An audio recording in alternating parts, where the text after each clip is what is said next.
My name is Darren Kaplan. I'm Chief Executive of the Railway Industry Association, and thank you to Waterfront for choosing me to chair this morning's event on the Williams-Shapps Plan. A plan, of course, that we've been waiting a long time for, but after a couple of years delay, we're there now. And we're going to discuss various aspects of the plan and hear views from various actors. So we've got some great people joining us today. We've got Michael Clark, who's Director of Rail Reform and Network Rail. We've got Andy Bagnall, Director General of Rail Delivery Group. We've got Tim Hartley, Business Development Director at GB Rail Freight. And we've got Malcolm Holmes, Director of Rail at West Midlands. The format of today is quite simple. Each of those guys will speak for up to 10 minutes each. Then we'll have a Q&A where you can put your questions into the Q&A function, please, and I'll convey them to the speakers. But they will have an opportunity to challenge each other as well. So it'll be partly discussion, partly Q&A. Of course, from our point of view, from the railway industry's point of view, there was a broad welcome for the Williams-Shapps Plan. We did like the fact that it's a 30-year strategy that simplifies rail. We're looking forward to seeing what happens with this new entity, Great British Railways, and this guiding mind, how that develops.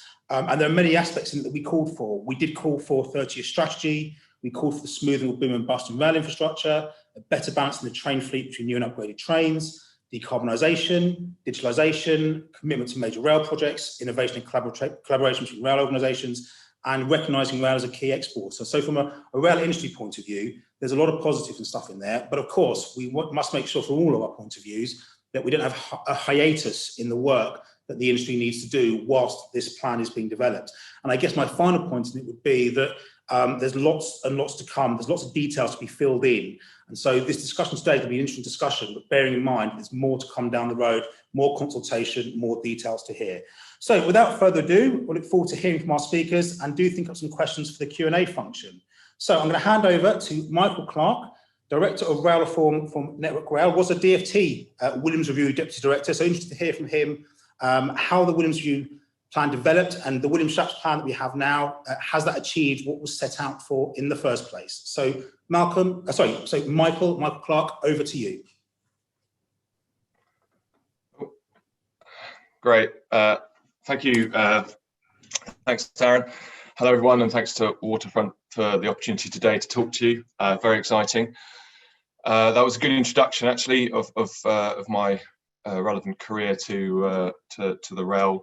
I spent a couple of years working with Keith, heading up his secretariat, doing a review, and then recently moved across onto comments. I'm still employed by the department, for the avoidance of doubt, to work with Andrew Haynes in Network Rail, but in a very separate part of Network Rail that at the moment is called a strategic policy unit, and that's the unit working on trying to take forward the Williams-Shapps Plan and rail review and interim arrangements for the railway, and I'll say a bit more about that in the second half of my remarks.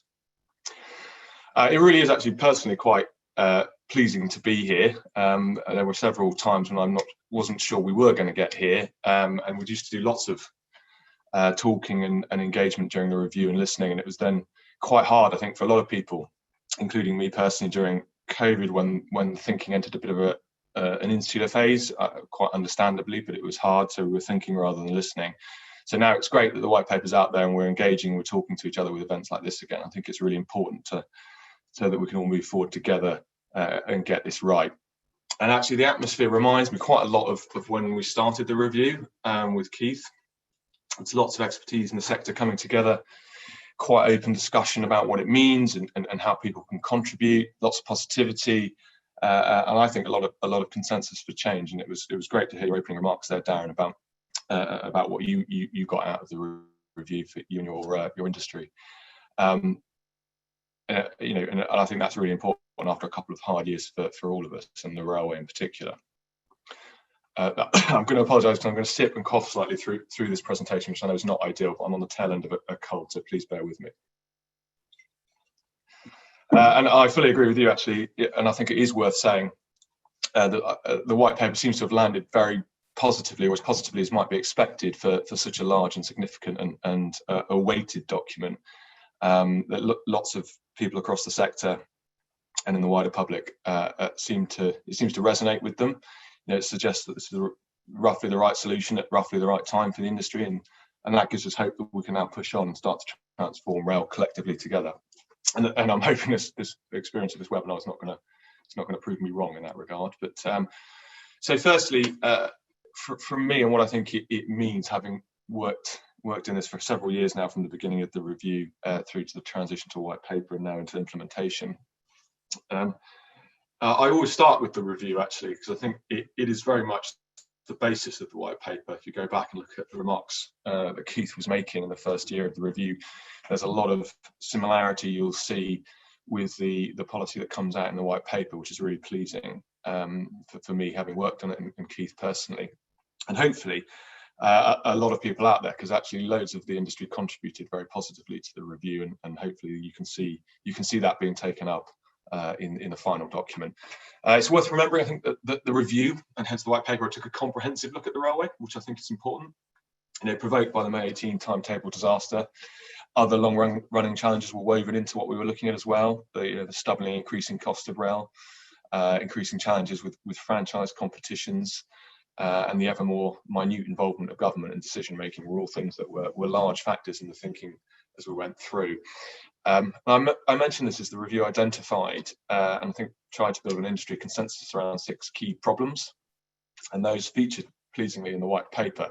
So for me, I always go back to those. I think it's worth remembering as we move forward into implementation, what were the key issues that were coming from and trying to solve. They were things such as the need to refocus on customers on the railway, the fact that it was too fragmented to work well as a system, that it needed to tackle costs in all areas really, and that it needed to get better at adapting and innovating to do so. So I always have these at the forefront of my mind as we consider the next steps. Helpfully, the white paper turned those problems into a set of 10 outcomes that we might implement to correct them. I'm not going to read out that list. I'm sure you've memorized it almost by now the same way I have. I'm just going to give you my take on what I think the relevant themes coming through from the review to the white paper's implementation are from those. And the first one is the scale of change, I think, is comprehensive. And I think this is really pleasing from our point of view, that this is not tweaking or looking at specific aspects. Change is required in all areas of the industry, I take from the white paper. And I don't think Williams-Shapps was exaggerating when he described it as the opportunity for generational change. And that means everyone in the industry has a part to play in delivering it. A large part of that, I think, is simplification and joining up. The need for whole industry approaches, which we find difficult to take at the moment, reduction in interfaces to save us money and make it more efficient, and running the railway as a system to avoid risks like May 18 and generally to lower costs. But I think for me, and it's very important that we keep remembering this, and it was always something that Keith was keen on to emphasize during the review. This is not just about structures. Now, humans naturally, and civil servants potentially in particular, as I say that as one of them, like to think about structures because that's an easy one. We can all draw diagrams, and that makes sense to us. But actually, the white paper I read is having a much stronger emphasis on behaviours, incentives, and cultures, and getting that right. And I think that being the area of where we could achieve the biggest change. And also one of the hardest areas, because obviously we're dealing with each other and human beings. It's not as easy as drawing a diagram. But I think on reasons to be positive there, we've got the side benefit of COVID, having seen that change started in the industry and people really coming together, collaborating differently to deliver in the kind of crisis that we're in. So I'm hopeful going into that one. Just briefly, other things I take away, that part of that behaviour change is increasing the accountability across the railway and properly aligning it with responsibilities. In such a way, it's quite hard to do now with the setups that have evolved over the past 20 years. But it should be the case that if you're responsible for delivering something, you have the levers to deliver it, you're held to account for delivering it, and customers know transparently who's responsible for delivering it. And I think that's a compelling message that I take from the white paper. And I think we shouldn't forget a strong theme of that was from the review was the kind of increasing the distance from government, putting Westminster in its appropriate place in the decision-making forum as funder of the railway in many cases, and currently a lot of railway, of course, and decide of public goods it wants to buy, but actually taking it away from proximity to operational railway decisions, so we can run the railway more like a business. And all of that, of course, within that rubric of balancing the recentering of rail back onto its customers, whilst making it financially sustainable. And that's going to take everyone's best efforts at adaptation and innovation. Those are just my kind of personal takeaways from it and the themes. I think I'd be remiss and endangering my job if I didn't point out that Andrew Haynes possibly put it more eloquently in his RAL Live speech, I think, when he said he'd got 3 themes from the white paper. Just to briefly mention them, and the need to make rail simpler, both to use and operate, more sustainable, both in financial and environmental terms, and more separate from government. And I think that's the key point about better aligning accountabilities and responsibilities across the industry in the right place to make a difference for customers and taking decision making off the Secretary of State's desk. Okay, secondly then, what am I doing about it now, and what do I think the next steps are?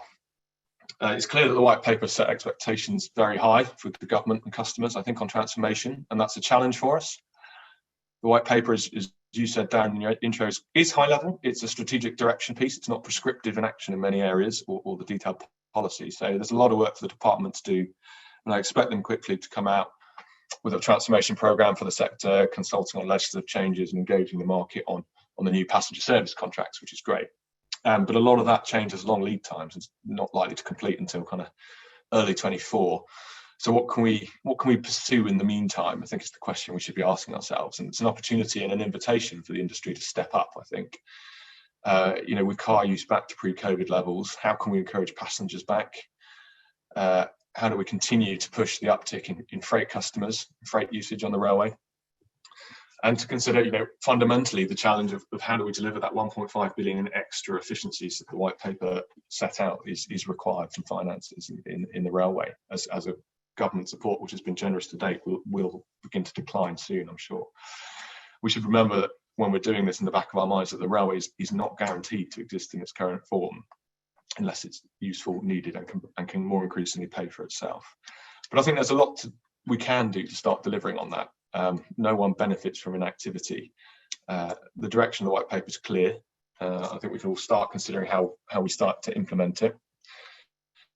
And actually, I get the feeling, I'd be interested in others' reflections, I get the feeling from conversations with people across the industry, actually, that after a few years of kind of drift and uncertainty and then COVID, the white paper seems to have unleashed a bit of pent-up energy really positively in that regard, and everyone's looking at their business plans and new opportunities of working together. So for my part, I'm helping to lead a small team that Andrew Haynes has put together to design interim arrangements to help drive forward delivery of the white paper. Yeah, and this is a task that government has asked Andrew to consider as leader of the industry, not as his role as CEO of Network Rail. I think that's very important. The white paper is rightly clear that any new arrangements for Great British Railways must have very different behaviours and start a new culture. They categorically cannot be a version of Network Rail, which no one wants. I think that's what we're trying to live from the beginning. And the team are small but very mixed. So there's me as a DFT secondee and linked to Williams. There's Elaine Seagriff, a transport planner, who helped to deliver the TfL's first strategic plan. Suzanne Donnelly on secondment from LNER, Mary Hewitt from secondment from Arriva. So we're looking to benefit from a cross-sector approach right from the beginning. And we're also looking to work and listen to the industry and hear from people about how they think things can be improved. And I'm pleased to say we've already made an excellent start with this, and it's good to see Andy again, because I saw him yesterday, because we're working really closely with the RDG to try and take some of these issues forward, which is really pleasing. Just to finish then, I just wanted to say the logic behind these new arrangements that we're thinking of planning out is that there should be no regrets changes in line with the white paper, but achievable inside this current industry construct. We are looking at capabilities that can be enhanced, created, or better coordinated than they currently are, particularly approaches that would benefit from whole industry views like strategic planning and financial management, or simplification of interfaces like data provision, or separate delivery from government like revenue management. And in some areas, we're likely to ask the department to act quite differently if we're going to reap the benefits we want to. Importantly, we're not aiming just to rearrange any capabilities. There's no point creating another bureaucracy that would be counterproductive. And we're working from a principle that we've got to add value. We've got to transform these functions. And in some cases, that might mean there's slow, immediate benefits realization, but they should be critical enablers of wider change and help momentum, concentration on customers. My last word then, I think, is that critically, the thread through all of this is thinking about our people. And we want to provide certainty where we can. And we want to avoid the risk of loss of skills and drift in the sector, and help bring people along this change journey, to capture the enthusiasm, to support the unsure. But I think fundamentally, let's be clear that change is happening and quickly, and what people's role in it can be. And I look forward to doing that with everyone. And thank you for indulging me a minute longer, Darren. I can see. Thanks, Mike. I'm sorry, I can't grab your attention across the table, so I'm doing it virtually. And we've had a couple of questions about freight. We'll come back to that later on in the discussion. So, Andy Bagnall, Director General, RDG. Interested to hear about your views. What does it mean for RDG? What does it mean for passengers? Over to you. Thanks, Darren. Andy Bagnall, Director General of the Rail Delivery Group. For anyone who doesn't know, RDG is a trade body. It represents the private sector train and freight operating companies, but also Network Rail, as well as providing a number of services critical to the functioning of the railway, so information, ticketing, and reservations. But today I'm very much going to be speaking on behalf of our train operating members and their owning groups. Look, I mean, my overview of the white paper is that this is a really, really important change moment for the sector. Train companies have been calling for reform for several years, and we're very pleased to see a number of the headline reforms that we call for make their way into the final version of the white paper, and including a very strong focus throughout the document on passengers, and also a really strong commitment to rail itself as a sector. We think that the potential is there for these to be absolutely the most significant reforms of the railway for a generation. But that said, there is, and Michael alluded to this, still quite a lot of detail to work through to make sure that we get the reforms right. And there's probably one or two areas where actually train companies would like to go further than what was set out in the white paper. And I really think this is coming at an absolutely critical moment as we begin to emerge from the pandemic. The railway's never been more important as we come out the other side of the virus. We obviously need to get bums back on seats, not for its own sake, but for the wider economic and environmental benefits that the railway offers. So, economic in the sense of connecting businesses to customers and people to jobs, and environmental in the sense of doing that in a low carbon way and helping to avoid a car-led recovery. So it really is important that we get these reforms right to enable the sector to come together and serve the wider national interest. So looking at a few of the positives first. As I say, there's an enormous amount to welcome in the white paper. RDG called in its submission to Michael and the Keith Williams review, called for an arm's length body to bring together track and train. And of course, Great British Railways will hopefully provide exactly that, planning, running the network, providing sort of ticketing and information, and bring together parts of Network Rail, DfT, and my own organisation, RDG. And critically, it can bring together infrastructure management and specification of train operators, which can align incentives for the benefit of passengers. Also, a really strong positive of a guiding mind like Great British Railways is the 30-year strategy that you mentioned in your introduction, Darren, which can again improve our focus on skills in the industry and also on decarbonisation. Second thing we called for was replacing franchising with different types of contract.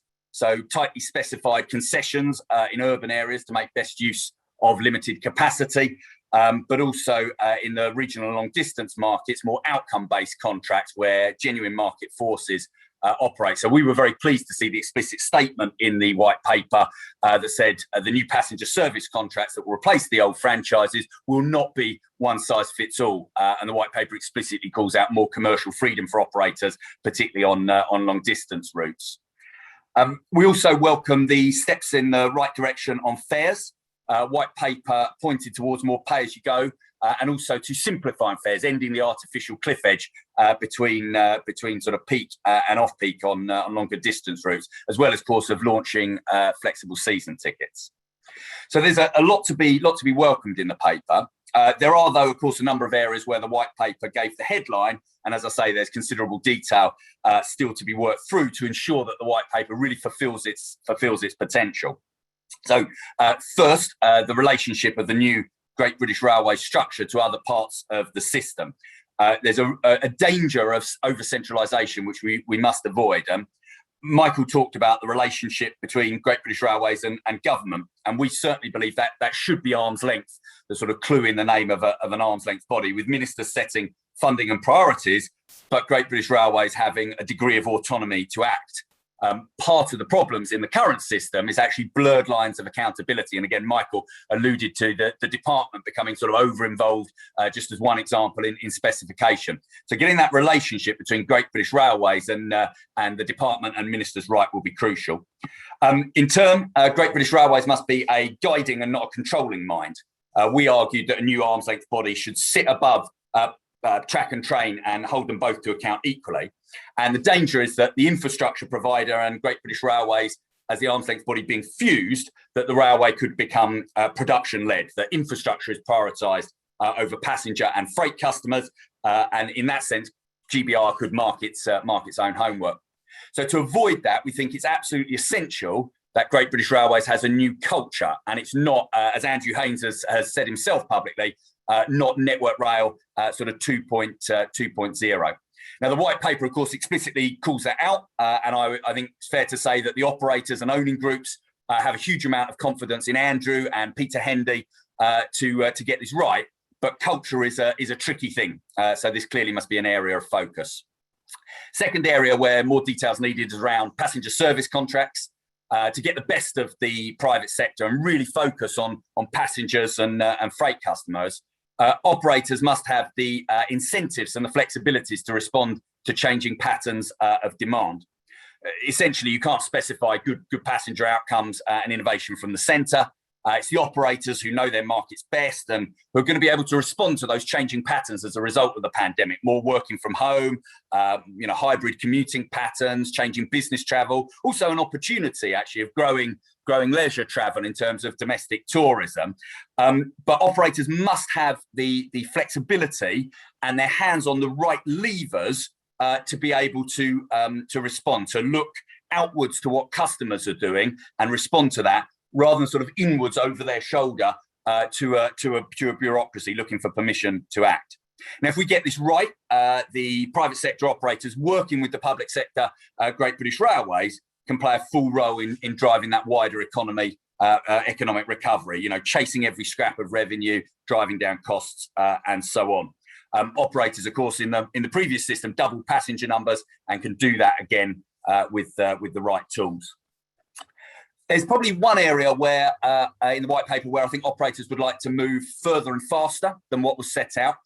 Very much hope to see acceleration in the autumn's comprehensive spending review, and that is in the reform of retail ticketing and fares. As I sort of said in my sort of intro, we very much welcome the steps in the right direction that the white paper sets out, but we need a roadmap to give the detail of some of those. Flexible season tickets are a good innovation. They will certainly be the benefit of many passengers, but you still, to a degree, need a crystal ball to know if a daily, a flexible, a weekly, monthly, or annual season ticket is going to give you best value. And a big part of the answer of that is pay as you go, which the white paper commits to, but didn't set out the detail of where we might see that and when, how quickly. Stations beyond London having pay-as-you-go was a manifesto commitment of the government at the last election. The white paper clearly points to that being in more cities beyond London, and rightly so, but we'd like to see a timeline of that.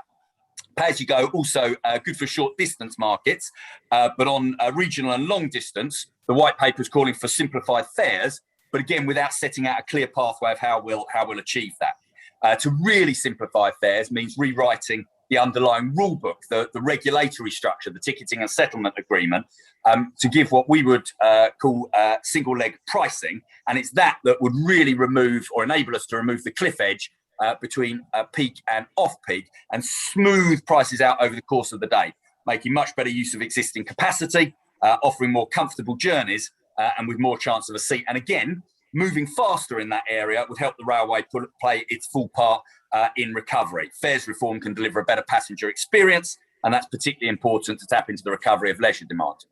So look, to sum up, and I can see Darren lurking. Sorry, Andy. My time's up. So look, to sum up, there's a huge amount that's positive in the white paper. Potential for this to be a really significant change moment for the benefit of passengers, but we absolutely must get the detail right of the culture of Great British Railways, its relationship to other parts of the system. We must get the contractual framework right, so how operators are given the flexibilities and incentives to respond to changing travel patterns. And we do think we must go further and faster to ensure that we're selling tickets for the railway in the way that people want to buy them. Darren, thank you. Thank you, Andy. And the 10 minutes does go very fast. Thank you for that. So we've talked about passengers, infrastructure, the general plan. We've had a couple of questions already actually on freight. So I want to bring in our freight expert, Tim Hartley, Business Development Director at GB Rail Freight. And we've had a couple of questions, you may have seen them, but I'm going to give you a very sharp 10 minutes, and then others might want to talk about freight a bit later on as well. So over to you now, Tim. Super, thanks very much. Okay, so GB Rail Freight, £250 million turnover business, 1,000 people, and we operate about 1,200 trains per week. I've got some slides which will pop up in just a second, but I wanted to address the exam question head on, which is what does it mean for the sector and what are the next steps? Well, I think that everybody working in and around rail freight will really appreciate the fact that the pandemic has highlighted a positive impact that the rail freight sector brings on people's everyday lives. I mean, we have shown how we can keep the economy running by delivering millions of pounds worth of goods. And as we continue to move out of the lockdown restrictions, what's really important for us to get out of this white paper and this rail industry reform is access to the network to enable us to continue to deliver the capacity that brings value to people's lives. So we're clear that rail freight supports the government's levelling up agenda. It helps the Build Back Britain agenda.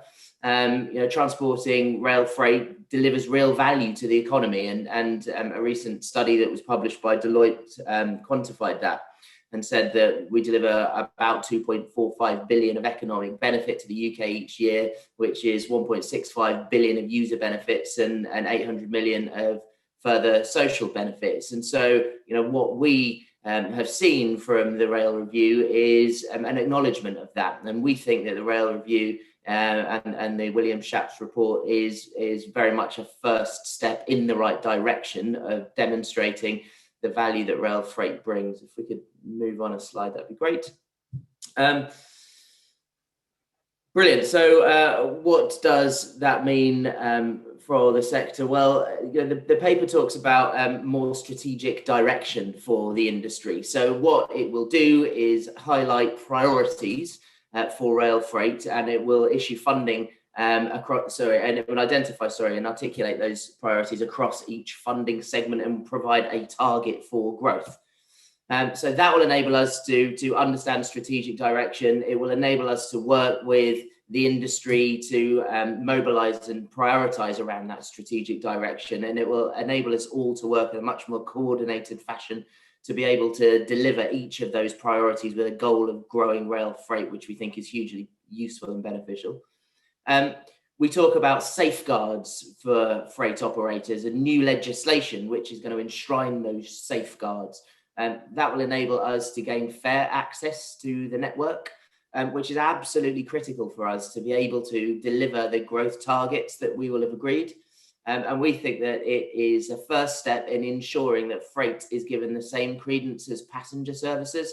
We are doing a really good job of demonstrating the value that we bring to the economy, and in relation to gaining access to the network, we need to be able to receive the same level of support and access that passenger services do in order to deliver the growth that we need.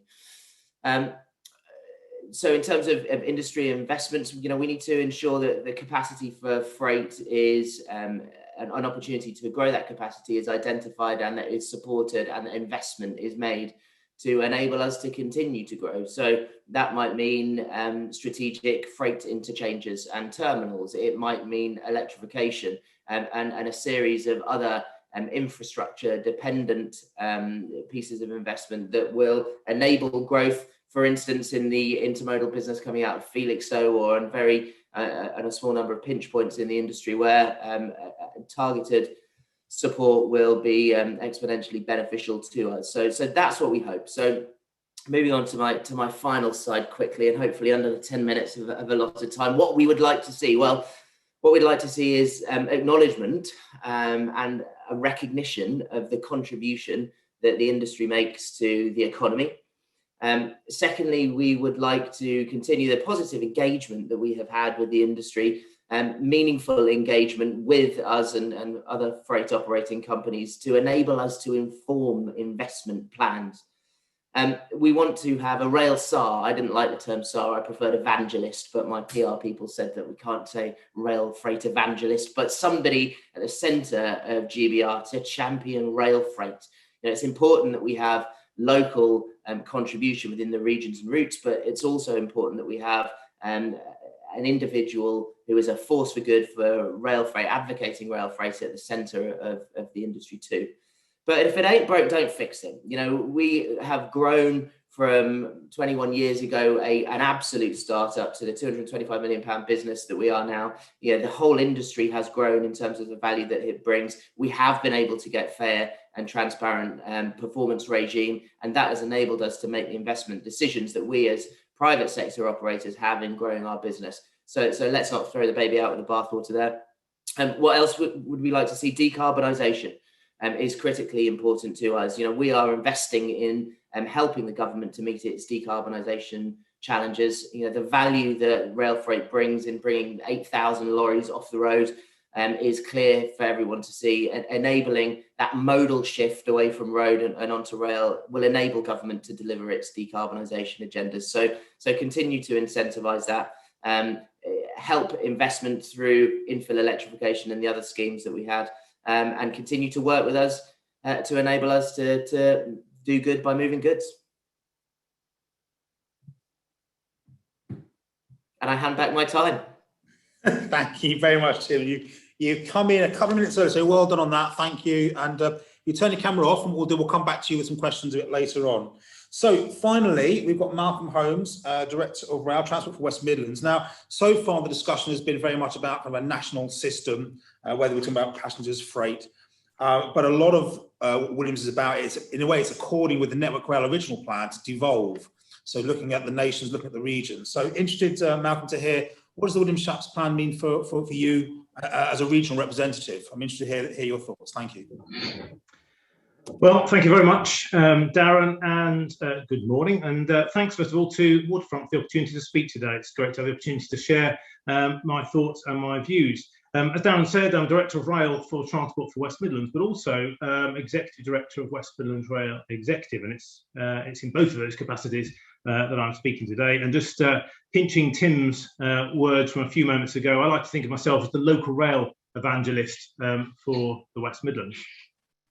Now, West Midlands Rail Executive, we're a partnership of local authorities, includes Transport for West Midlands, but covers the wider region. So it's not just the metropolitan area, it also includes the surrounding shire and unitary authorities, which maps a network of rail services, which is kind of logical in devolution terms, and also the travel to work area for central Birmingham. As of last week, we became chaired by the Mayor, a change actually that was inspired by Michael's team right at the beginning of the rail review process, when we got the advice that actually, rather than, political partnership is lovely and great, however, really need a single accountable elected figure. So we've made that change, and we're in effect the de facto rail authority for the region.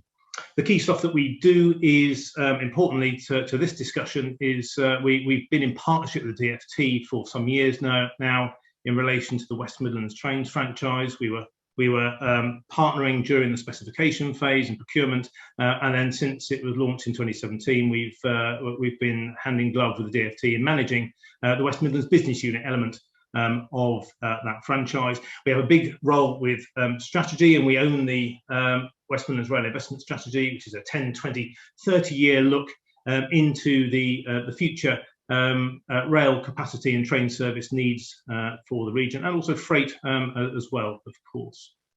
And we've also got quite a significant capital delivery agenda. We've got, we're in the process of building 5 new railway stations, soon to be on site with some of those, and we're also rebuilding 2 others and are already on site at both of those locations. It's a £204 million programme of work, so quite a lot of activity there as well. And then the final thing that we spend a lot of our time on, which is relevant to today's discussion, is in the theme of collaboration.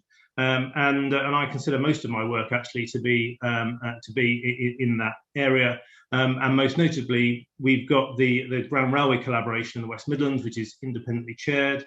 also doubles up as a Network Rail Supervisory Board, and is particularly relevant in the West Midlands, really, where we bring together the 5 or 6 operators in what is a very complex network, and alongside Network Rail, of course, aiming to improve that network for customers. You know, it needs to be a cohesive network, which is one of the aims of the rail review.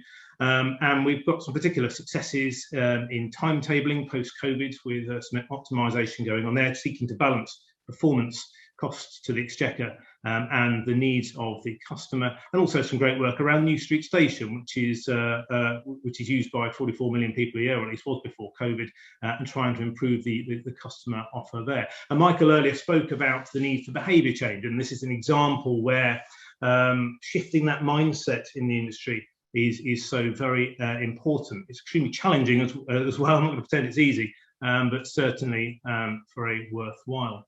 One important point around this, I think, which is important to be made, is collaboration in today's structure is vital, and historically I don't think we've done enough of it, but it will be ever more important, or just as important, going forward.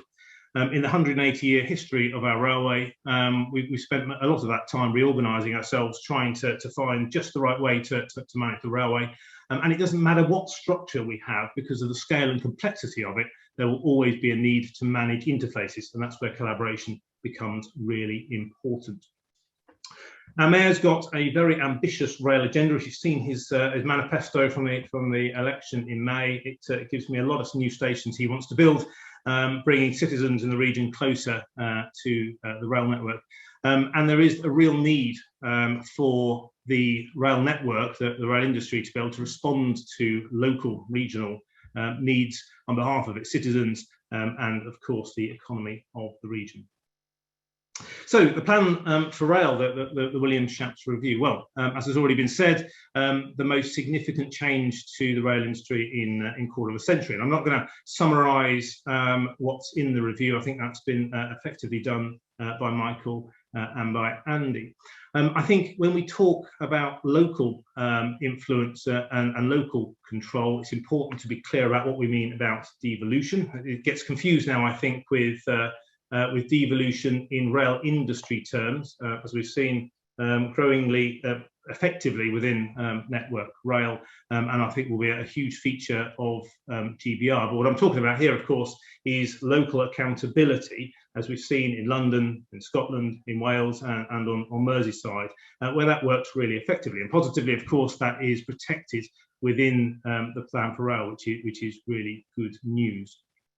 What the rail review does make reference to is the provision of mechanisms for greater local control over the railway, with, again, no one-size-fits-all approach, which is really great for me to hear, as that was one of the key messages I was giving to Michael's team right at the beginning of the process. And the ability for local leaders to integrate ticketing fares, which is really important. We've got a pay-as-you-go scheme in the West Midlands that we're desperate to get onto rail and integrate with our other transport modes in the region, to gain greater control over stations, and also to buy additional services or infrastructure using locally raised funds. Echoes there of the Section 20 agreements that passenger transport executives used to have with British Rail back in the 80s and early 90s there, although of course I'm far too young to remember any of that.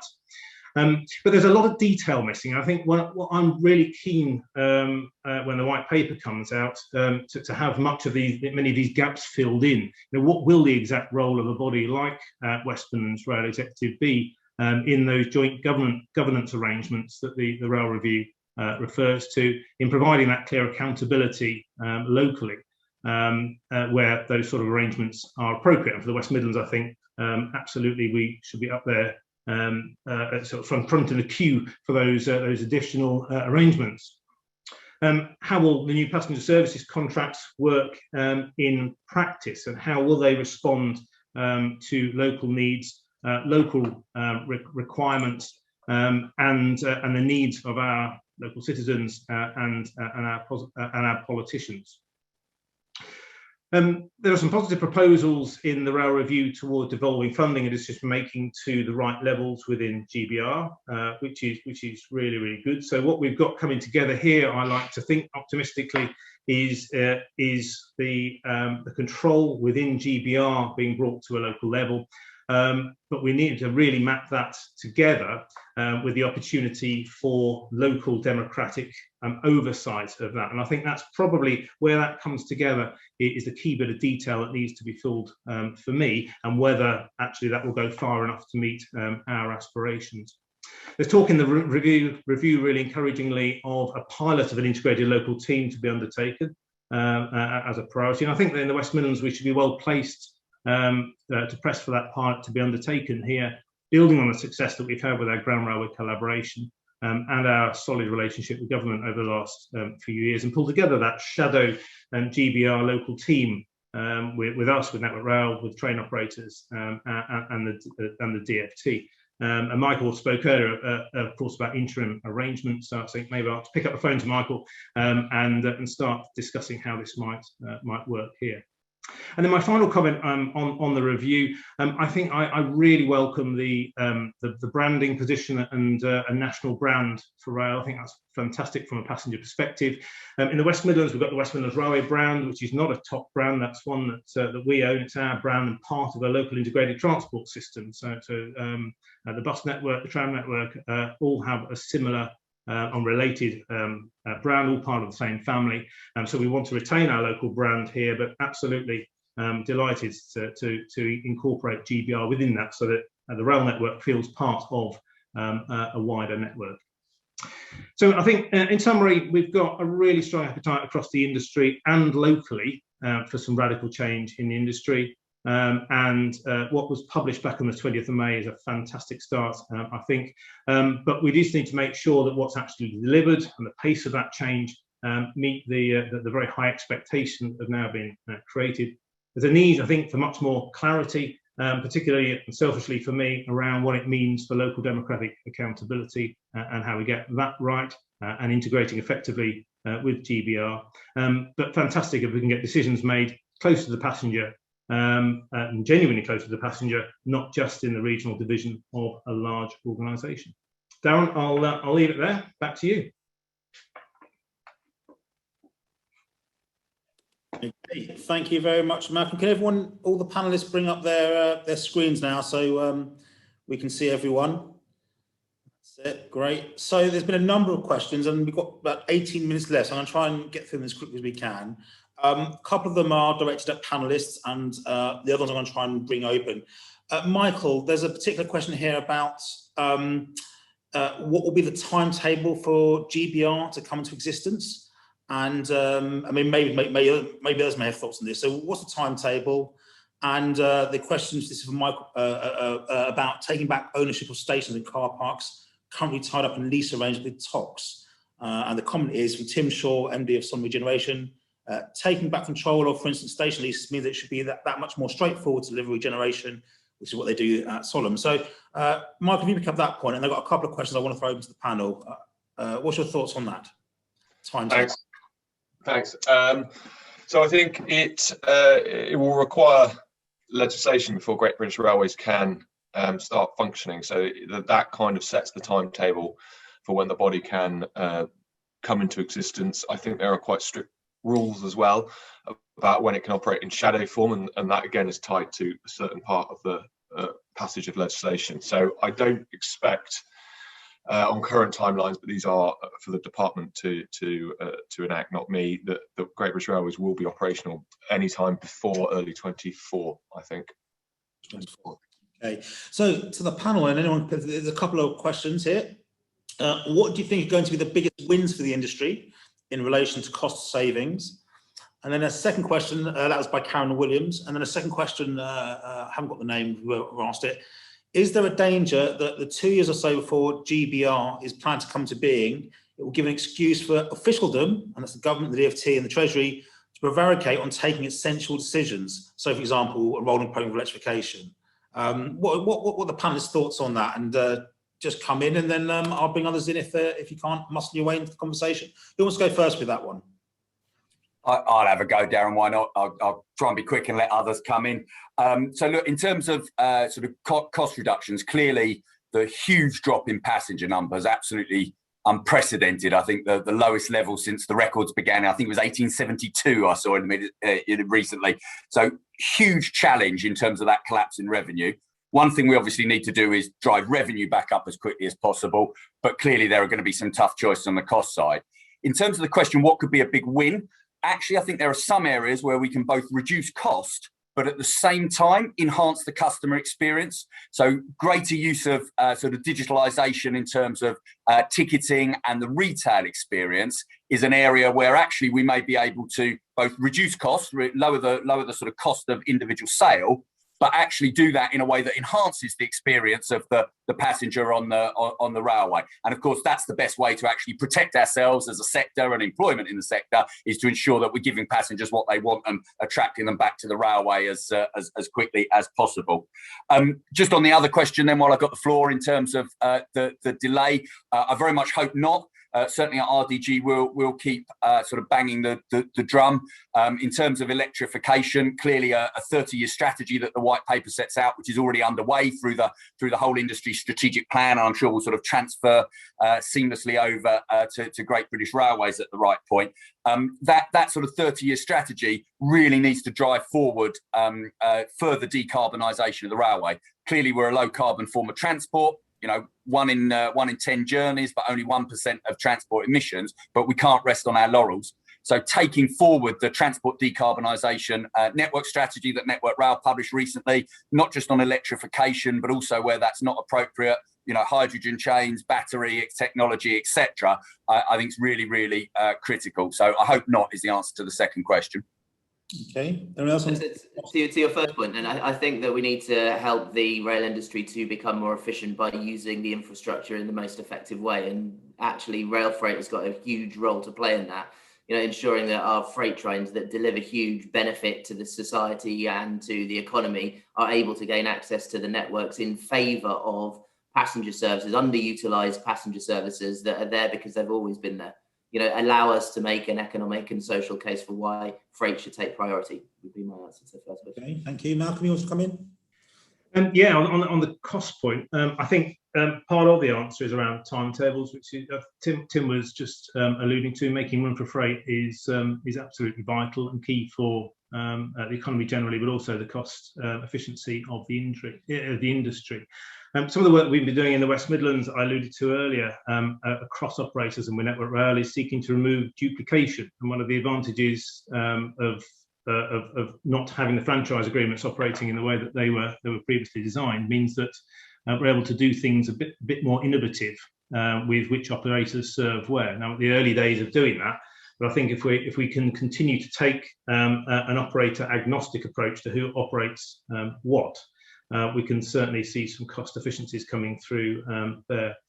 And then the second question you asked around timings, I mean, I agree with Andy. I certainly hope not. And we likewise will continue to apply pressure to make sure that we aren't slowing down decisions being made as we wait the arrival of GBR in 2024. That would be detrimental. Okay, Malcolm, I've got you. I mean, there's a question for you about, can you say something about how West Midlands will use the opportunities presented by the review to grow sustainable modal shift and access for freight to the network? So one for you and I guess for Tim. Yeah, absolutely. So I think in terms of modal shift, we're Transport for West Midlands Integrated Transport Authorities is absolutely our bread and butter. Fares and ticketing are very high up that list. And the ability to get on a train and then get on one of our hire cycles or get on a bus and have an account-based capped approach to ticketing is vitally important. London's had it for years, of course, but it's been much more difficult to do out in the regional cities. So that's absolutely vital. And rail has been one of, not the only, but rail has been one of the modes. It's been really difficult to get that sorted on. So I think getting that resolved will make a huge difference, so that it supports giving that perception of value for money and genuinely making it value for money to use multimodal journeys. That's got to help, as we see in London, getting people to choose using public transport in place of cars. Access for freight, I think, goes back to my point earlier. Well, two things really. One is my point earlier about making sure timetables prioritises freight when appropriate and makes sure sufficient space is there for freight to use.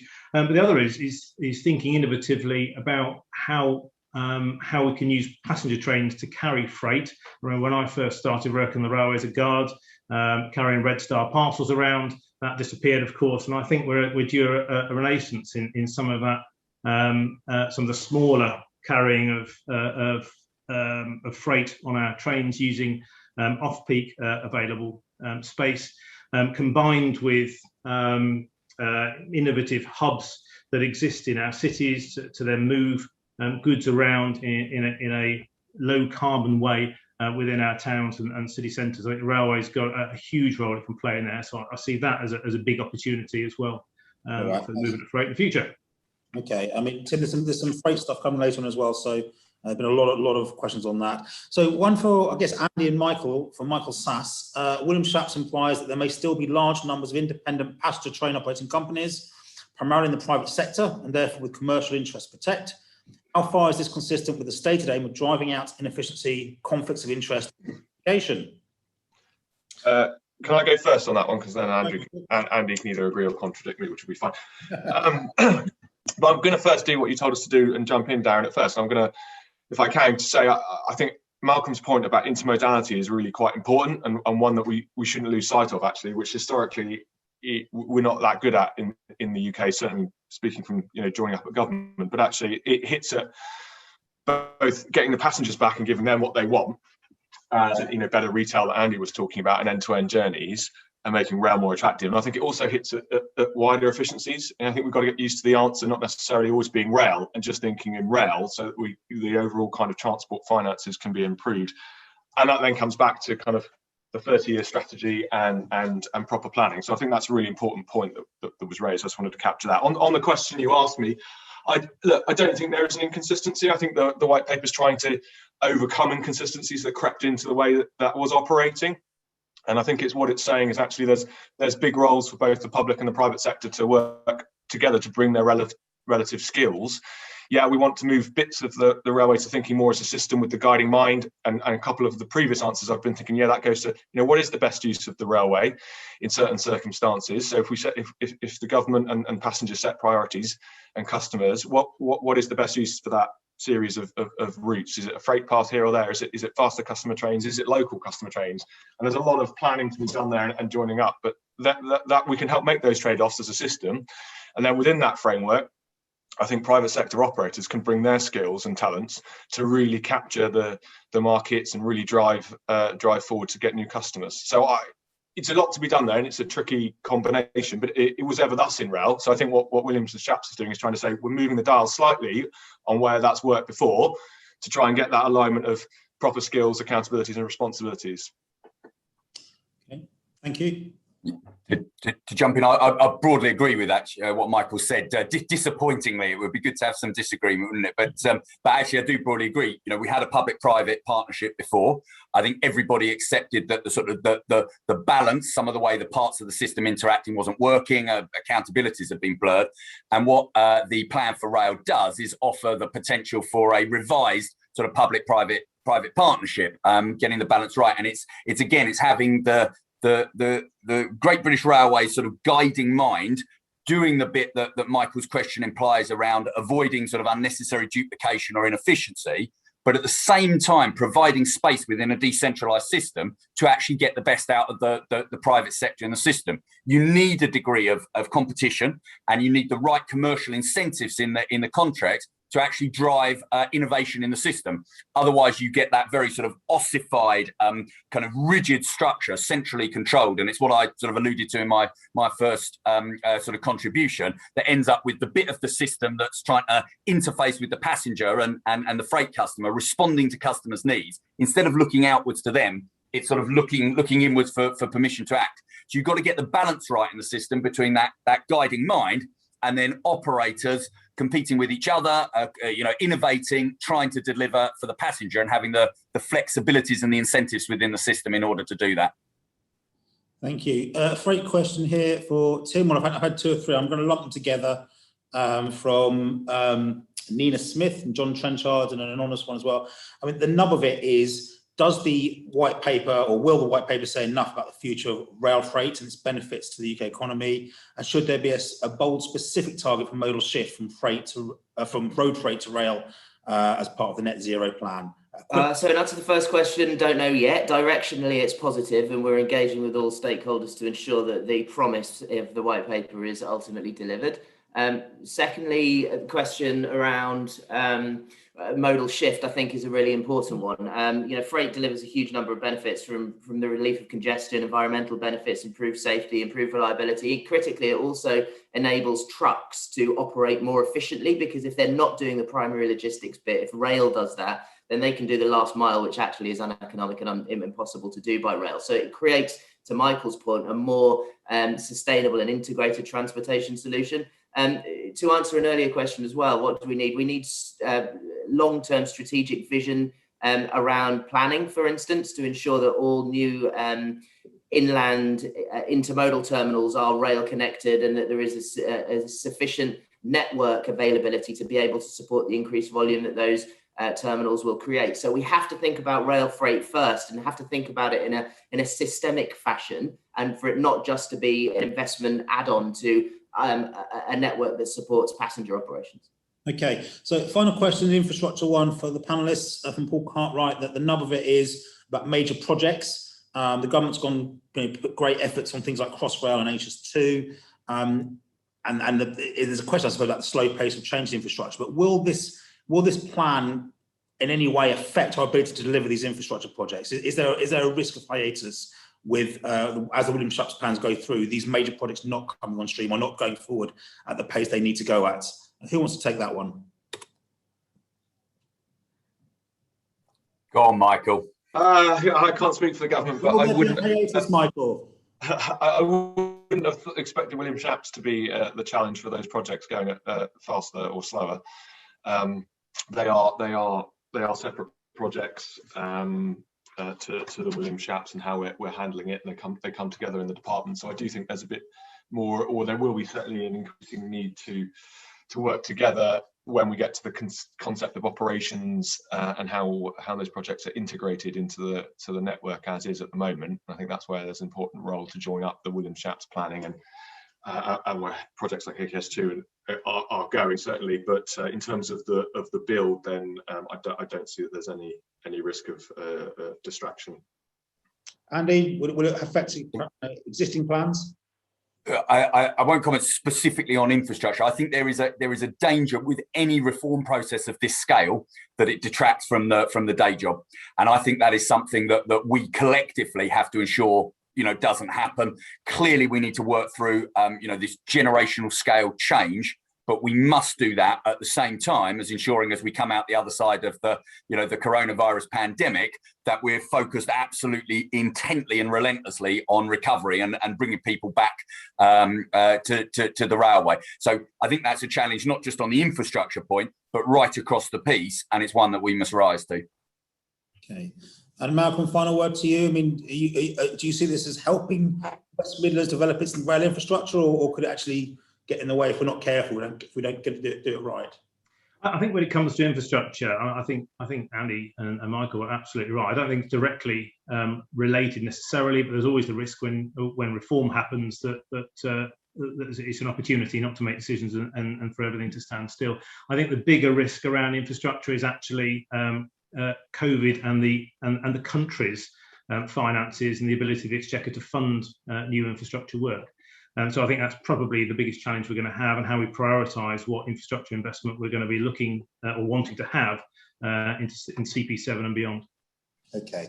I guess I'm going to say thank you to Malcolm, Tim, Andy and Michael for your contributions. Really interesting stuff there. It never stopped for a second. We had lots of other questions, so I apologise for those I haven't managed to bring in, but we do have to finish this at 11 o'clock. And all I'd say is, given that we're at the early stages of the Williams-Shapps plan and we've got so much debate, it's going to be even more in the future. So I expect there's going to be lots of forums like this going forward as more of the details get filled in and the consultations take place and the papers get produced. But as I think someone said, it's a generational change. We're all in this together. I think it was Mike you said that, and we'll see how it all fares. So just say thank you for everyone for turning up for the event. I hope you enjoyed it. Thank you, panelists. Thank you also for this morning's event, and have a pleasant rest of the morning, and have a good day. Thanks for joining us. Bye-bye. Thanks very much. Thanks Thank a lot. you. Cheers. Thanks, Darren. Bye-bye.